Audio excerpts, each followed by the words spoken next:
Hello everyone, my name is Romain Casella.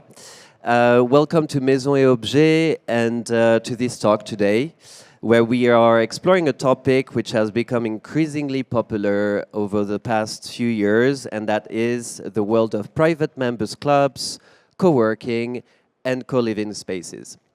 So with such spaces popping up in cities all over the world, the way we live within cities is actually changing, and also within the world of luxury.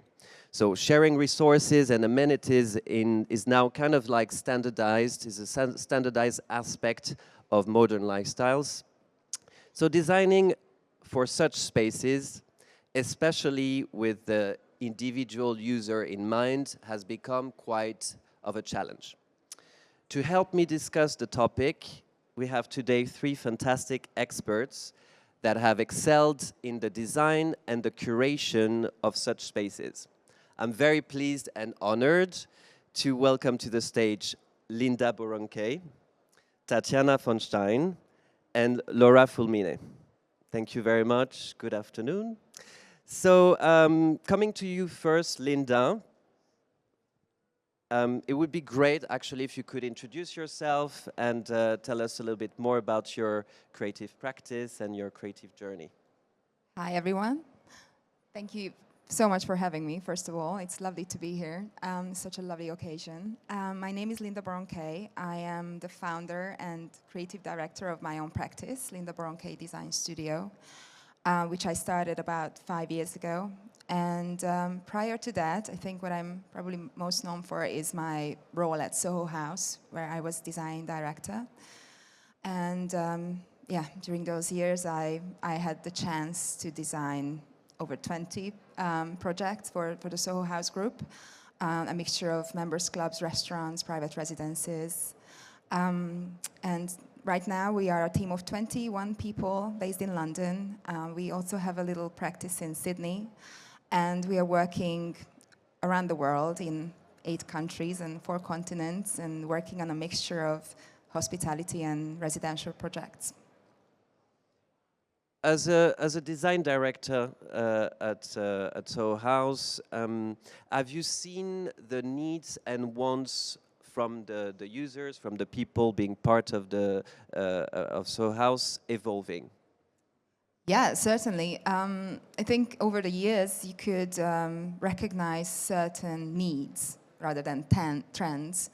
When I started working at Soho House, it was 2015, and at the time we were very careful about making sure that in every single club, in every single lounge space, for example, we had sockets placed in hidden areas so that people, when they come in and they enjoy our clubs, they can plug in their laptops and for ease, and they can mingle and socialize and eat and drink and work. And our main goal was to keep people there as long as we can. So you come in the morning, you have breakfast, but then you meet a friend, and then you start a meeting, and then you have lunch, and then, oh, well, maybe let's have a cocktail, and then, you know, if you're a healthier person, of course, you start with the spa or the gym, but at least you had this full infrastructure within one space, and people didn't have to leave. That was the main goal. And then, of course, I guess COVID came, and more and more people started their own business. Lots of freelancers, of course, started to come to the clubs, and it has started to become a problem, because then they started to station in the lounges, and instead of interacting with each other, and primarily these members clubs are social hubs, so we wanted to create the space where people can mingle and meet and make new connections and forge new connections as well as build the existing ones. But when people are just staring at their laptops all day long, it kind of kills the vibe. So then we started to remove the plugs. But at the same time as well, of course, the trend of wellness started to creep in on us, also because of COVID. So we paid a lot more attention about our wellness spaces, the sizes of the gyms, the offerings that these gyms and spas had for members. So I think when we were creating members clubs, and when we are creating members clubs now with my or co-living spaces with my practice, you always analyze people's behavior and social needs, and you're trying to cater them as much as possible and trying to set the scene for a kind of interaction you're wanting them to have in those spaces. Very interesting. Speaking of members club, actually Tatjana, coming to you now, you have your own practice as well as your own furniture brand, and it would be great to also hear a little bit about an overview of what you do. Hello. I'm Tatjana von Stein. I run a interior design and furniture design studio.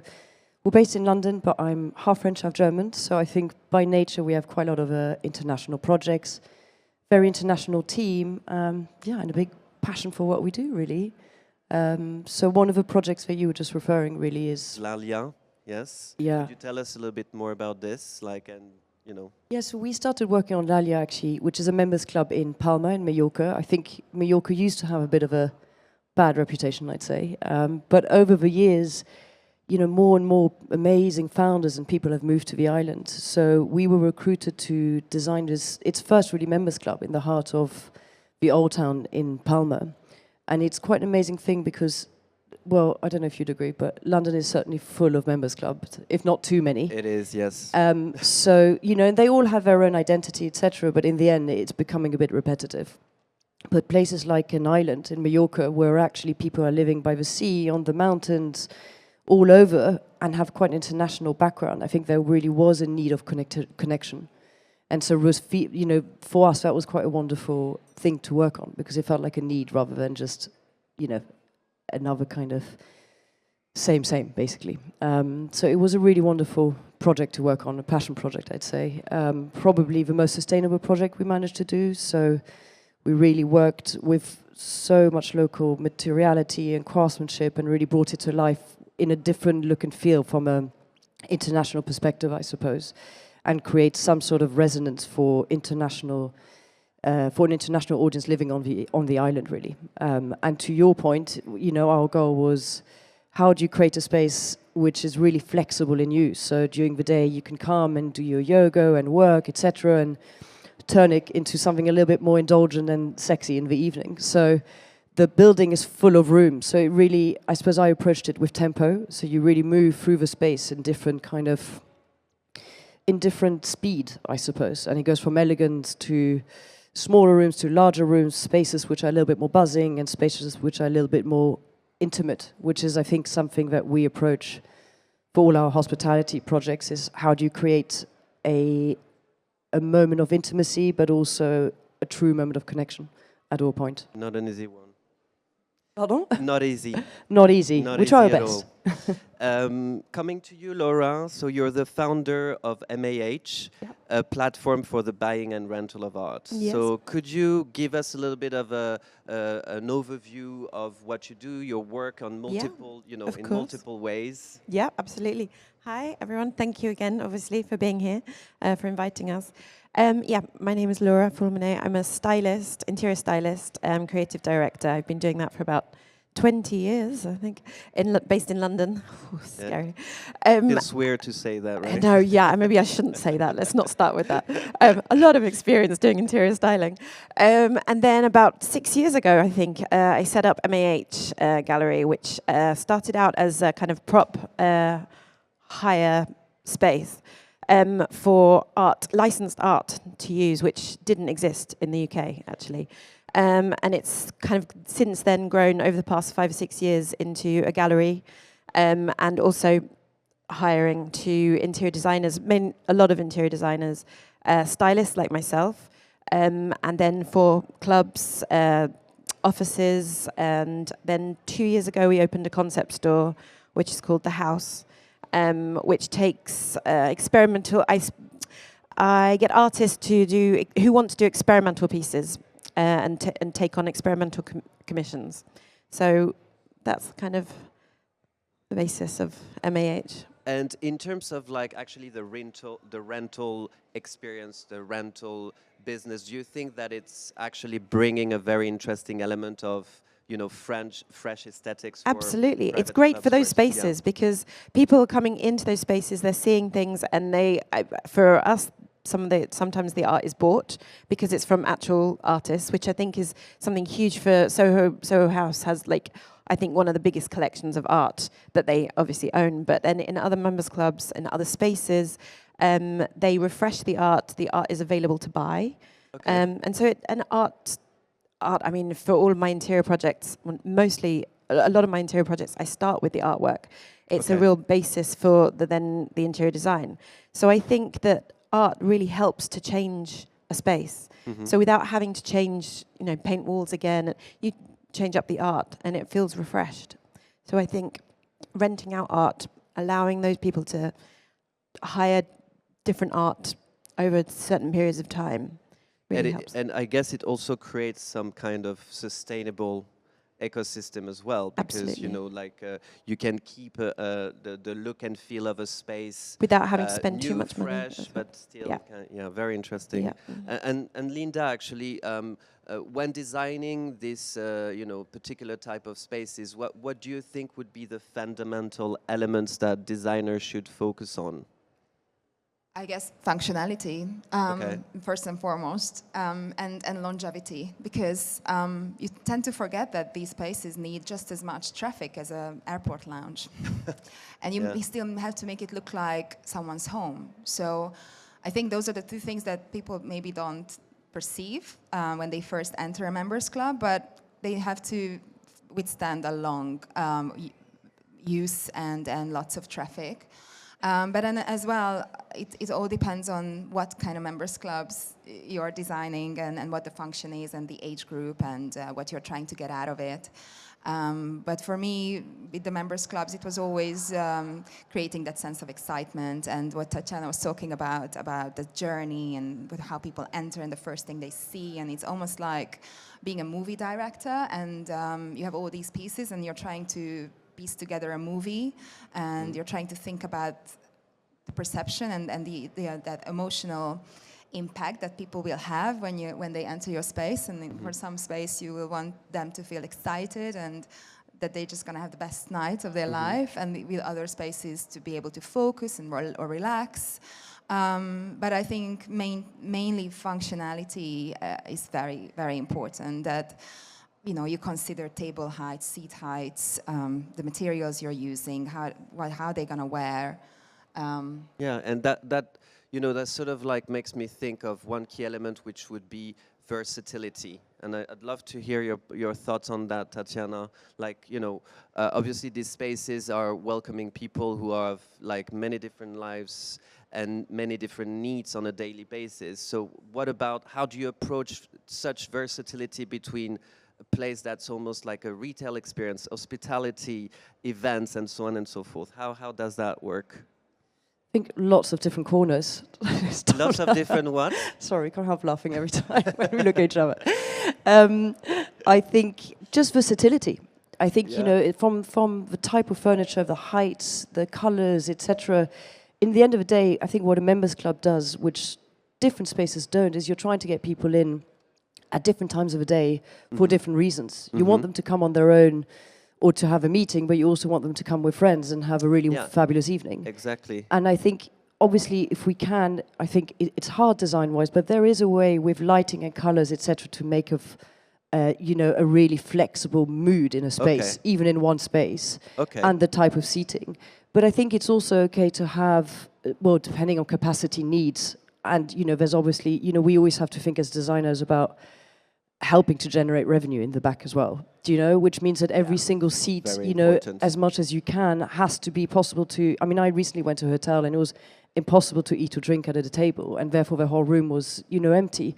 So we have to think about really making it usable, and I think Soho House has proven that very well early on. You can have very cozy areas, but they are at perfect height to eat and drink and work at the same time. And I think that's a philosophy that has been adapted in many spaces since, in their own look and feel. But I think the hardest thing, is I mean, one of the hardest rooms I always find is doubling up a space that, say, meeting room turns private dining room. So you're working a lot with concealing things and concealing TVs and this and that, and, you know, really making a multi-use of a space. Because if you remember you had a conference in there, did you want to come back and have dinner in there? So, Yeah, but, you know, that's a good point. I suppose for us, that wonderful creative challenge, I suppose that's what keeps us going as well, coming up with new ideas wherever we are. Touching back on, and I'd like to talk about the projects that you worked alongside in London, Linda and Laura, the Sessile. But touching back on what you were saying earlier, in terms of like, and I forgot what I wanted to say, but basically in terms of the Sessile in particular, which is a co-living rental space in London, by way of life. Actually, you've participated at the design of the communal areas, and I'd love for you to tell us a little bit more about the experience you've had doing that. Yeah, so, you know, when someone comes to you with a brief of a multi-residential development, and you as a designer who loves color and love texture and love to design fun spaces, I was a bit dubious whether that can be possible. But luckily, with Way of Life, they were very embracing the fact that we want to create something that's full of character, and they don't necessarily want to appeal for everyone. So then they end up appealing to no one. They were very happy for us to explore designs that were bright and fun and full of texture, and we were super lucky to work with Laura on styling, and we created something that was very much in the mindset of the Soho House school, in a way. And can you describe a little bit more the concept for people who wouldn't be so familiar with what a co-living rental, you know, building is? Because yeah, so it's a multi-residential building that people mainly rent instead of buying a flat, but they rent them for long periods of time, and so every single room works like a suite. You have kitchens, and you have, depending on obviously the price of the unit, different sizes. But what we try to create is this hub, like this full infrastructure that I was mentioning before. So we had a state-of-the-art gym that was incredibly massive, and all the latest equipment, and we paid so much attention in the interior design of that as well, like including stained glass partitions and oversized pendants and stained concrete water fountains. So everything was really well considered and designed, and we even wanted to make the parcel room really special. So we had the lockers stained in a bespoke paint and terrazzo tiles. So of course, you know, we were very lucky to be supported by a group who didn't spare the cost of creating a dream like that, and they were encouraging and brave enough to create these multiple spaces, dining room that becomes a meeting room, and a vinyl room, which is a listening room for music, and it's also a co-working space, and also a ping pong room, which is like the size of this stage, but it had to transform. Sorry to interrupt you, but like, as a sort of a person who lives in the building, what does it mean? It means you have access to these rooms on like for a certain additional fee per month, or is it like it's part of a package, or what's it's part of the package, and we created this incredible orangery on the rooftop as well, which was like a special offering, and that could be rented out if you wanted to throw your own party or dinner parties. Yeah, cooking clubs, and as a resident you get a discount. But they also create their own programs, so it's not enough just to open a members club and design it well. The heart and soul of a members club is truly operation. Yes. So what are the programs that are available? Yoga classes, screening, you know, boot camps, fitness support. I think what they're doing, I think what Way of Life are doing is really interesting. I think the way of they're changing the way of living. I think because we're living so kind of since COVID, we're all kind of working from home, and we've lost that kind of social aspect. And I think what Way of Life are doing, if it's just rentals, so it's a certain demographic that it's opening this kind of world to, and certain people maybe that don't visit members clubs, but they have that kind of members club vibe, which I think so many people want. I do a lot of styling for Soho Home, and that is, I mean, it's become huge. Everyone wants to live in Soho House. Yeah. And so I think that to be able to live within a kind of members clubs like feel is, I mean, with those plush materials, the textures, the kind of like the yoga room, the vinyl room. I mean, how many of us can say that we have that? So to have access to that, I think it's a great idea. I think that they're changing the kind of the way that we live or look at living. And it's funny because if you think about it, in London, particularly, I would say, you know, the communal areas are not necessarily areas you want to hang out in.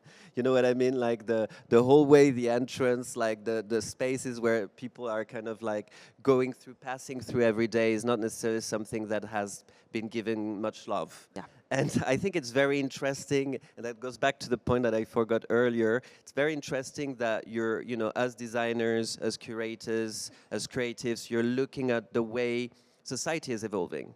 And society is evolving in a way that although we're very individualistic, there's an element of sociality that we are trying to, you know, grab back. And yeah, it's very interesting to hear also from you, Laura, how you've approached the curation, for instance, or the styling in the Sessile. Yeah, I mean, it was beautiful. I mean, the apartments are great. It was a great project for me because I'm a lover of period properties, and obviously styling a period property is very easy. It already looks beautiful. So for me, a really nice challenge is actually styling a box. And I think these are images of a couple of the rooms. It's a huge challenge to make it feel warm and inviting and somewhere that you want to stay.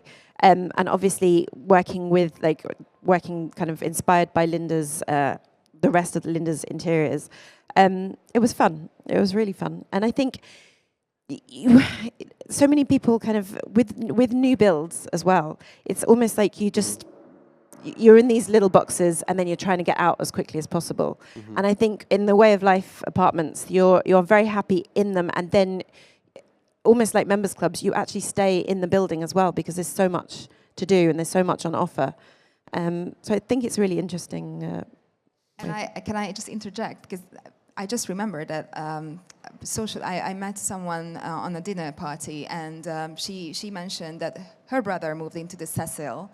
And he's an entrepreneur, and he said that since he moved in, he's just so much more, he's successful in his work because of the efficiency, and he works so well, he feels inspired, and yeah, it's just a great feedback, you know, coming from someone who actually is firsthand experiencing this concept.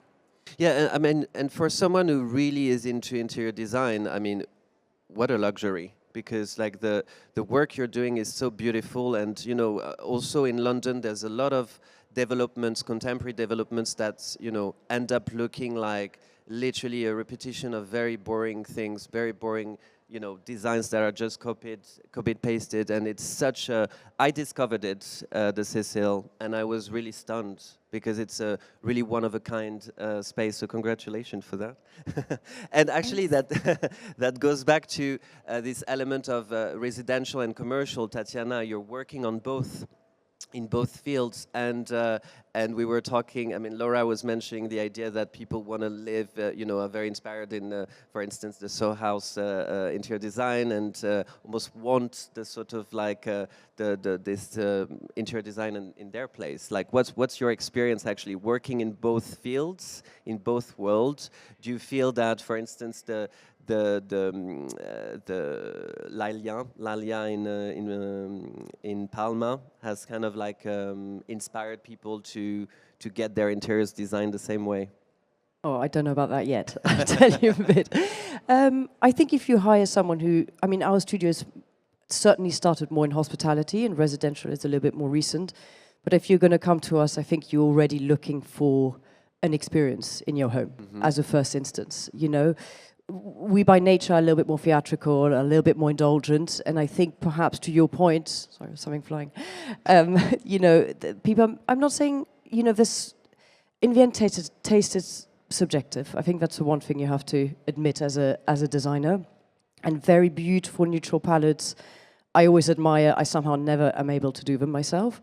But I do think that people are possibly starting to move a little bit away from it, even though you can't generalize and it depends on the country.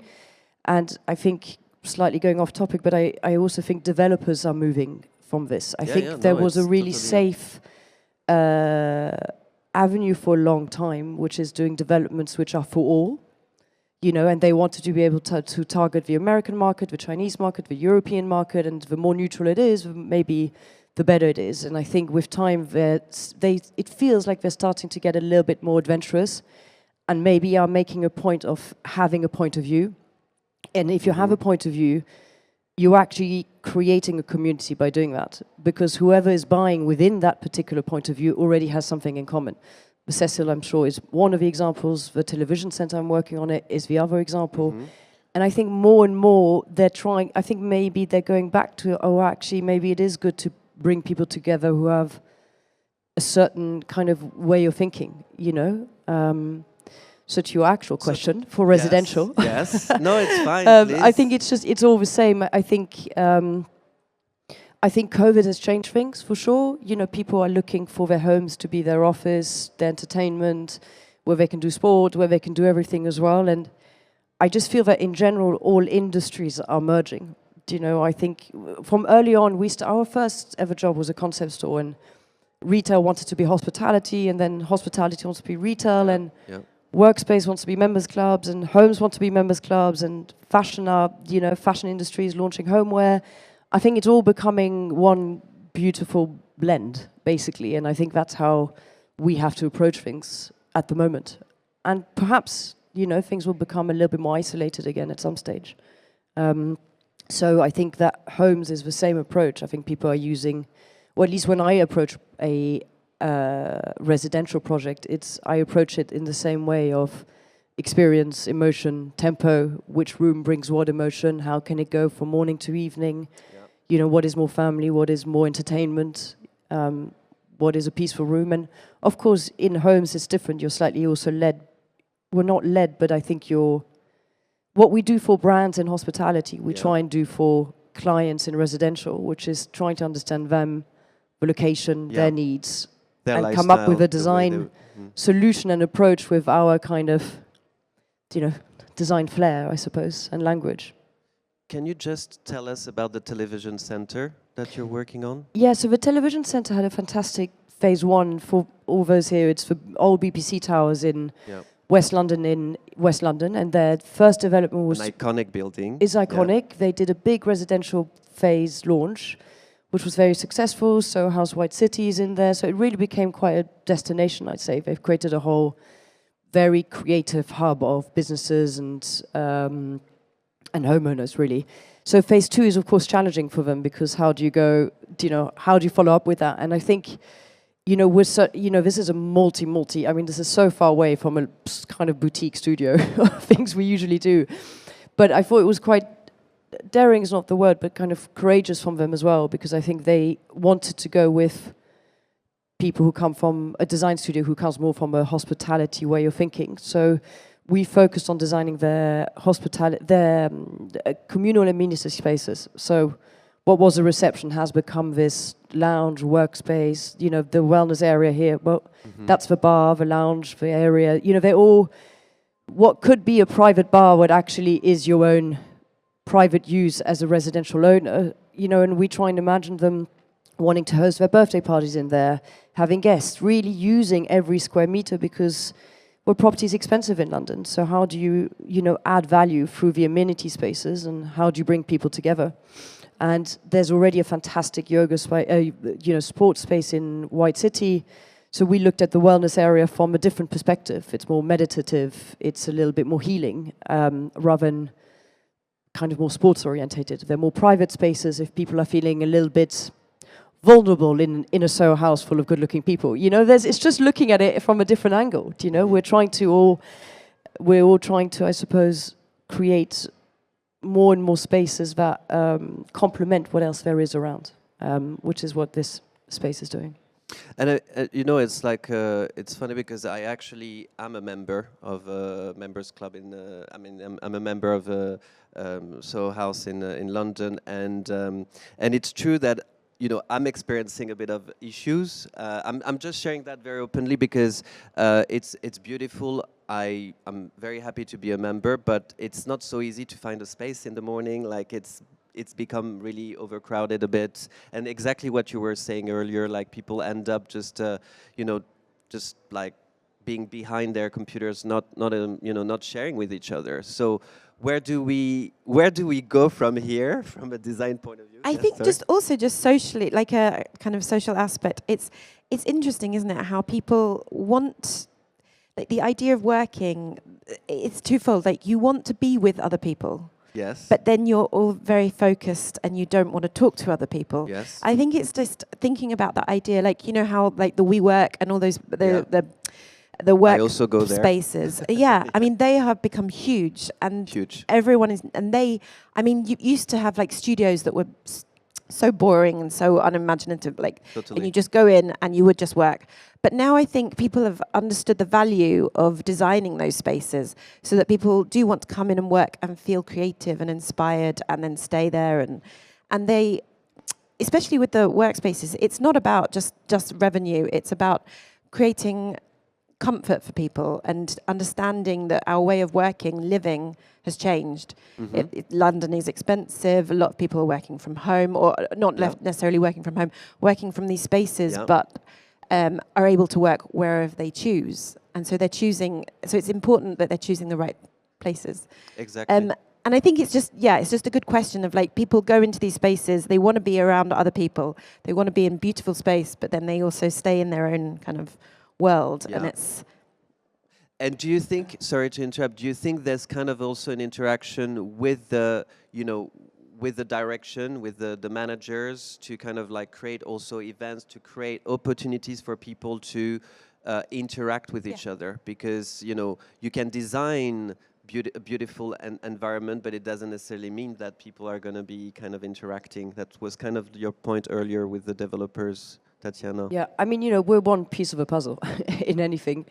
Yeah. You know, the community, I mean, there's a name. The people who are looking after the community, the event programming, the marketing team, the F&B spaces, it all comes together. And, you know, it can really, I think we're trying to incentivize behavior through design, but in the end of the day, the culture gets done by the brand, really. And the people is everything. But I have this feeling that lots of other countries, you know, are kind of going into the wave of members clubs. But I have a feeling that those who are quite advanced in that scene already. They're what, sorry? I think there's a lot of countries around the world who are really kind of jumping on the members club culture, which I think will suit them because there's always a moment, you know, of that need for connection in other areas. But my gut feeling is that the UK and others are going to kind of go the opposite way soon. Okay. Just because I think that there's a lot of them coming up and there are all these social spaces, but I think there's more and more need for just to go somewhere that naturally can create a community without having to pay the fee for it. Yeah. Because actually what happens when you're part of a members club, you always go there and you're missing out on all of these fabulous restaurants and bars and cafes, etc. And I have a feeling there's going to be a bit of an anti-movement coming up. Hence, for example, the television centre Sessile and so on, where you're getting the sense of community and connection part of whatever you're part of, whether it's a gym, lots of gyms are doing it, whether it's your home, etc. But you might not actually be paying a membership fee. You're paying for a certain service, whether it's your home, a gym, etc. And a certain look as well. That kind of members look. Yeah. But it's going into everything, to restaurants, to bars, to libraries, maybe. So people feel like they want to go and spend their time there, but not necessarily become a member. Well, because a members club initially were social clubs, really. But now it's interesting. In fact, Paris is very interesting here. I think they've got quite a few gyms, like really big gyms, which have this kind of full social aspect to it. So I just wonder whether other commercial entities, basically, who have another service to offer, are going to kind of add in that community space to their offering without actually having a membership fee. At least this is what feels like it might be appearing. How do you actually combine the needs, the functionality you were talking about. You know, like it's a airport lounge where you've got so many people coming in every day, etc., etc. How do you combine this element of co-living, so the functionality element, with aesthetics? I know it's you know, it seems a little bit of a silly question to ask, but actually, how do you do that? How do you make it so beautiful, but still functional for people to, I guess, destroy it a little bit, like day by day? You know what I mean? There are some rule books, right? There are some measurements that you have to adhere to. Seat heights, table heights that we talked about before, which is important. And luckily nowadays there's vast options in fabrics and finishes that you can choose from that are very sturdy and they withstand the use. But you just have to be careful when you're selecting them, of course.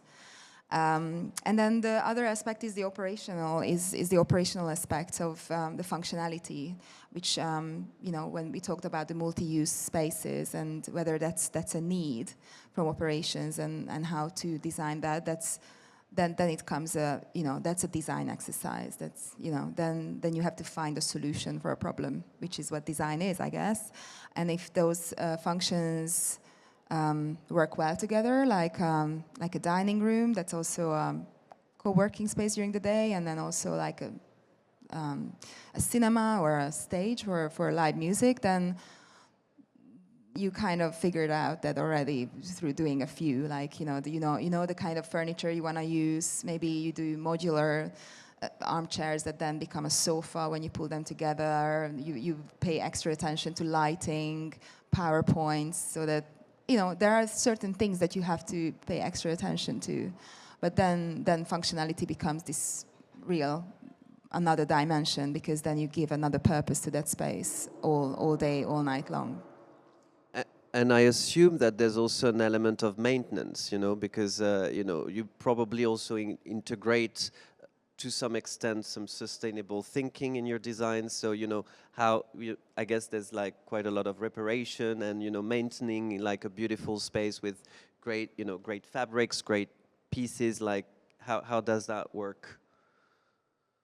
Well, at Soho House we had a whole team, like just a separate team who did maintenance. Okay. We focused on new design, and that's the tragedy of a designer, that you're working on a project and it becomes your baby, and you nurture it and you create it and you bring it to life, and then you have to hand it over, and then it gets a new life, and then it's the responsibility of the operations again to maintain it to that level that you handed over.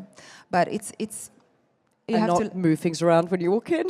no cushions moving around. Yeah. Just don't go back and visit. That's Exactly, that's difficult. It's discipline, isn't it, as well as a designer? Like, I think we've all, I mean, I've certainly done the error, but, you know, there's so many beautiful things you want to use, and day one it will look fabulous in photos, and in the end of the day you come in a year later and you're going, oh, now I just look so tired. So it is discipline, I think, you know, to really think of a long term and for it to keep, you know, having the integrity you put in the first time. And there are a few tricks in the game, if anyone's not in hospitality yet, you know, there are certain heights and things you implement so that they can be removed and easily maintained, you know, from skirting boards to certain height of walls where you have dados and all the usual things which, when someone comes in who isn't a designer saying, oh, I wouldn't have put that column here, we're like, no, neither would I, but I had to.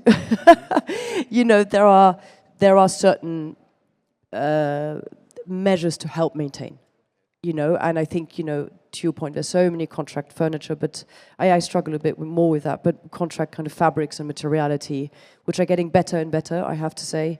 They used to all look rather plasticky and shiny, and it was just devastating. And now they really do look kind of more and more natural and have really stronger fabrics available, I find. And I think some of the biggest fabric houses that were far more residential orientated, I think are making a conscious effort, I feel, to really have, I mean, at least that's my experience, have beautiful fabrics which have a right rub count, etc., that we can really start using. And also pour them, but you know, it's a nightmare. Every country has different fire codes. So it's a real, I mean, I would not want to be a fabric house. I don't know how to do it. It's a nightmare. But I guess to some extent, if we're talking about co-living, there's also an element of long-term. So, like, I don't know, Laura, if you get to actually entertain a discussion and a relationship also with the owners of these spaces that is kind of like evolving throughout time. I guess it's a very interesting way to collaborate, perhaps in like in the long run. Does it make sense? Not really. No. No, I'm not making sense anymore. Bloody hell. No, but basically what I'm saying is like because these spaces need to have kind of some longevity. Yeah. And you're probably collaborating with these spaces, to rent art pieces that can be changed, and bought by certain clients and so on and so forth. The same way there's an element of maintenance in this sort of spaces. Do you actually entertain yourself as designer or curator? Do you entertain a relationship with the owners of these spaces in a more long-term way? I mean, I guess it depends on how creative they are and how willing they are to listen to whether you get a brief or whether they let you lead with the design. And that's the challenges you face with kind of being, I mean, for me, it's as an interior stylist and then also having the gallery. I suppose for some people, it's kind of 2 in 1. So I get to help style it or design it, and then I get to put the art in, which is great for my personality of having to control everything, which is brilliant. But yeah, I mean, it depends on, definitely depends on the client and how creative they are and how forward-thinking they are as well. Okay.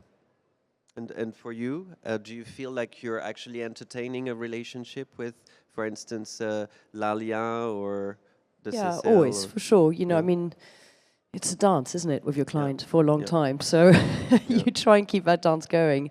And I think certain businesses open and then, people are behaving in a different way than they expected. So they might have to move things around a bit, and you try and be flexible and work with them on that, And I think there's certainly wonderful ways of keeping places fresh, like the art consultants, etc. But in terms of flexibility, I think it sounds like we have a kind of similar approach of, obviously it's hospitality, but with a slight residential feel, etc. So things are not too fixed that they're so, things are not so rigid, hopefully, that they have. I think if we design with flexibility, then then it ends up being quite flexible anyway, in terms of its use as you go forward.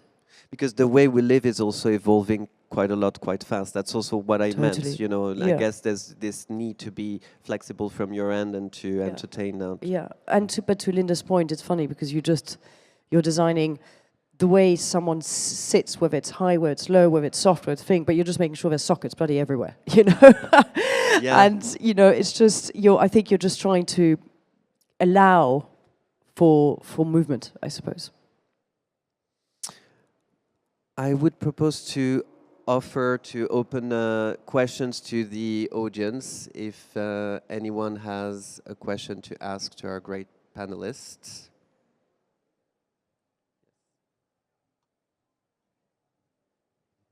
Well, thank you very much, first of all. And I have a question regarding how challenging do you find to create spaces, especially in the co-living spaces that you design, that they feel personal and are at the same time tailored for, I'm guessing, also different generations, if multi-generational co-living is a thing.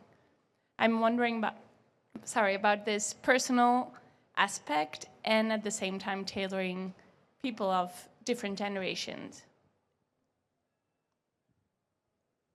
I'm for me personally, I think I'm going to open this question to these two, but I think also what's quite interesting is in London especially, it's in fact coming here to Paris, you see that it's so multi-generational here, and it's so different in London, and I think trying to create more spaces that kind of are open to multi-generational living is the key, especially in London, because I think that here you see people of all ages interacting together in bars, restaurants, like wherever you go.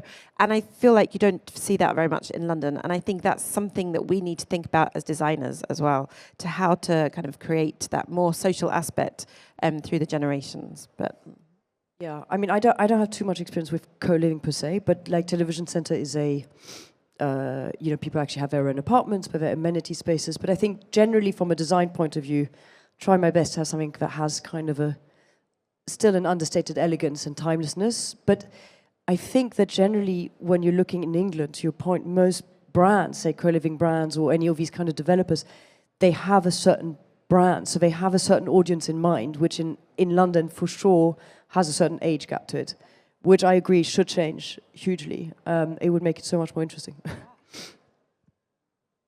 What do you think, Linda? I mean, I have to agree. When we designed the Sessile, for example, we had a very specific age group in mind. It doesn't mean that it doesn't appeal for younger or older generations, but it was very specific brief. They buy into it or they don't. Like, it was a very much like this is how we are, and yeah, you come or you go. Are you gonna be happy here, or perhaps it's not for you and it's fine? It has multiple offerings, and we made sure that there are areas for co-living, like the amenity spaces that are calmer, quieter, or others that are more higher energy, so people can choose how they please. But at the end of the day, we had to be very specific about who we want to appeal to. But it's a social change that is happening, aging society, and I guess that might be, one of your future challenges to integrate that element in your brief when designing a co-living space. Why not? That's quite exciting, actually, I think. Well, the Scandinavians do it quite well already, don't they? Mixing university students, etc. I mean, I'd love to design an old people's home, so I would. Here we are. I think there's a lot of room in there still to do something. And we need that. We really need that. Well, I think that's us. Time is up. Thank you very much for your great insights. Thank you for having us. Thank you. It was great to have you, and thank you to all of you for being here today. Have a great show, and see you next time. Merci. Thank you. Bye bye.